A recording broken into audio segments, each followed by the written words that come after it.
critério de divisibilidade por 6. Todo número que for divisível por 2 e por 3 também será divisível por 6. Então, o que vocês entendem disso? Que para um número ser divisível por 6, basta nós verificarmos se ele é divisível por 2 e se ele é divisível por 3. Aí sim ele será divisível por 6. Mas vocês se lembram de como verificar isso? Para que um número seja divisível por 2, nós precisamos que o último número seja 0, 2, 4, 6 ou 8, ok? Um desses aí tem que ser o último algarismo. E para ser divisível por 3, a gente tem que somar os algarismos e o resultado tem que ser divisível por 6. Então, vamos ver isso nesse exemplo. Queremos saber se esse 514 é divisível por 6. Primeiro, ele é divisível por 2? Sim, é divisível por 2, pois termina no número 4. Aqui, número 4 é um número par. Terminou em um número par, é divisível por 2. Então, ok. Esse número é divisível por 2. Mas eu tenho que verificar se ele também é divisível por 3. Para ser divisível por 3, o que eu tenho que fazer? Eu tenho que somar os algarismos. 5 mais 1 mais 4. Isso dá 5 mais 1, 6. Com mais 4, 10. Olha só, deu 10. Dá para dividir 10 por 3? Não dá aqui. 10 dividido para 3. 3 vezes 3, 9. Para 10, 1. Olha só. Ele é divisível por 2, mas não é divisível por 3. Então, ele não é divisível por 6. Porque para ser divisível por 6, ele precisaria ser divisível por 2, e ele o é, mas o 3 não divide ele, então ele não é divisível por 6. Vamos ver mais um exemplo aqui embaixo. 972, olha só, termina no número 2. Se termina no número 2, então 972 é divisível por 2. Então, vou escrever aqui, é divisível por 2. Agora eu quero saber se ele é divisível por 3. Para saber isso, eu tenho que somar os algarismos. Então, eu pego 9 mais o 7 mais o 2.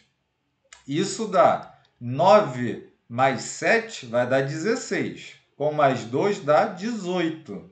E o 18 a gente cansou de ver aqui que é divisível por 3. Então, 3 vezes 6 dá 18. Para 18, nada.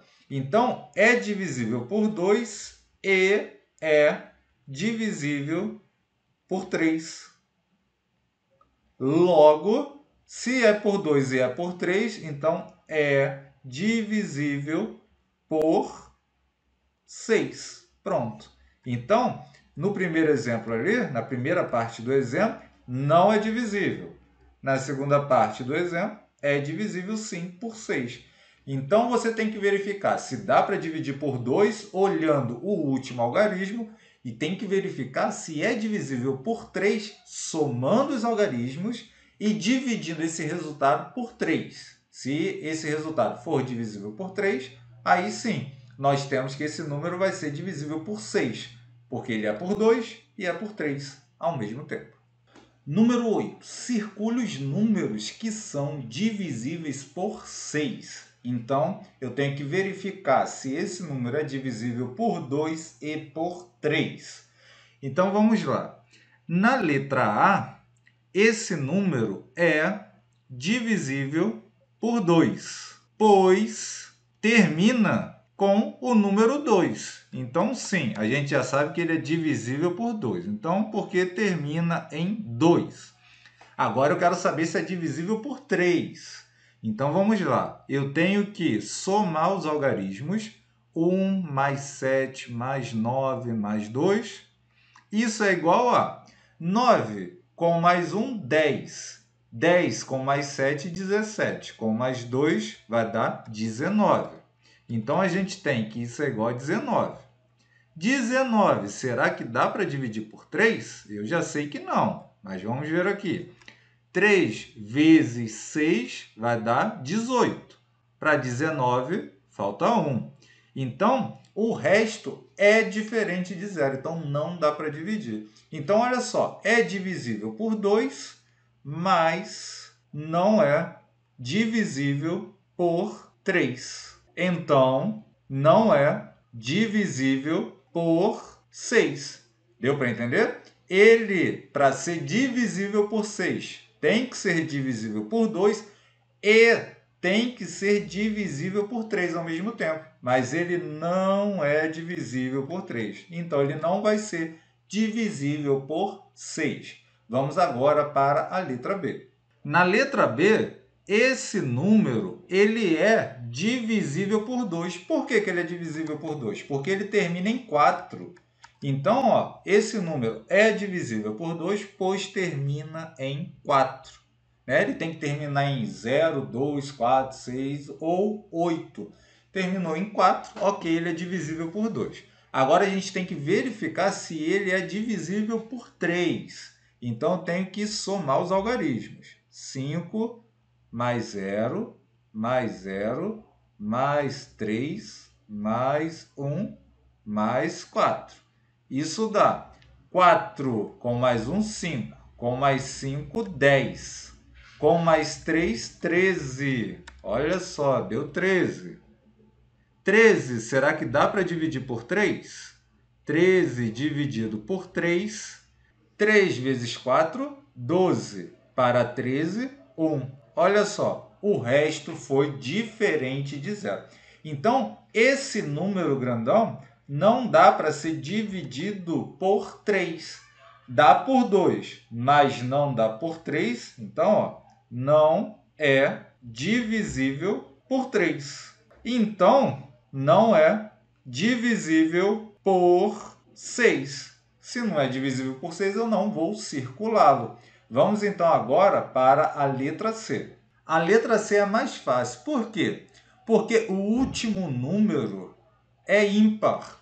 Se é ímpar, não é divisível por 2. Então, na letra C, esse número não é divisível por 2, pois termina em 3. Se ele não é divisível por 2, então ele não vai ser divisível por 6. Logo, ele não é divisível por 6. Pronto. Nem precisei verificar se ele é divisível por 3. Porque se ele for divisível por 3, não vai adiantar nada. Ele precisa também ser divisível por 2. E a gente verificou que ele não o é. Vamos então agora para o item D. No item D, a gente tem que é divisível por 2, pois termina em 8. Aqui, ó o último número dele, 8. Então, ele é divisível por 2. Agora, resta nós sabermos se ele é divisível por 3. E, para isso, a gente tem que somar os algarismos. 1 mais 3 mais 2 mais 1 mais 0 mais 8. Vocês percebem que eu estou somando esses algarismos aqui, né? Então, isso daqui vai dar 8, com mais 2 dá 10, com mais 1, 11, com mais 1, 12, com mais 3, 15. Então, o resultado é 15. Agora, eu vou verificar se 15 dá para dividir por 3. Quem já sabe a tabuada direitinho, percebe que sim, dá para dividir o 15 por 3. 3 vezes 5 dá 15. Para 15, nada. Então, deu resto 0 e o quociente, o número inteiro. Logo, é divisível por 3. Como é divisível por 2 e por 3, então é divisível por 6. Se ele é divisível por 6, então vou circulá-lo. Concluímos então nossa aula sobre critério de divisibilidade e vou deixar um vídeo extra sobre o critério de divisibilidade por 7. Então, um abraço a todos e até a próxima aula.